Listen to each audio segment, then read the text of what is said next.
تاريخ دين يا ماما، أنا بعيط يا ماما، تاريخ دين يا ماما، أنا بعيط يا ماما، تاريخ دين يا ماما، أنا بعيط يا ماما، تاريخ دين يا ماما، أنا بعيط يا ماما، تاريخ دين يا ماما.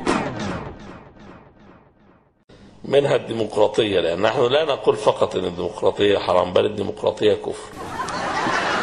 فإذا نحن لو سنقيم نظام إسلامي مش نظام ديمقراطي.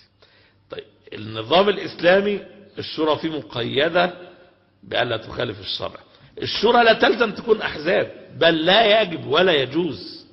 كل كتب العقيدة بتنص على التحذير من الفرقة.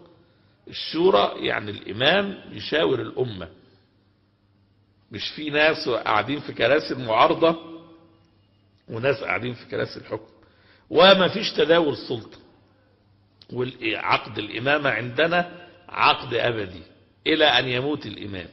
بص لي حتة دي مبصق ورجعني أنا واتبصق، بص لي حتة دي مبصق ورجعني أنا واتبصق، بص لي حتة دي مبصق ورجعني أنا واتبصق، بص لي حتة دي مبصق ورجعني أنا واتبصق، بص لي حتة دي مبصق ورجعني أنا واتبصق، بص لي حتة دي مبصق ورجعني أنا واتبصق، بص لي حتة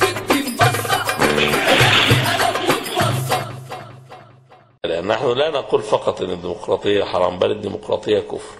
لأن نحن لا نقول فقط أن الديمقراطية حرام، بل الديمقراطية كفر. تاريخ دين يا ماما.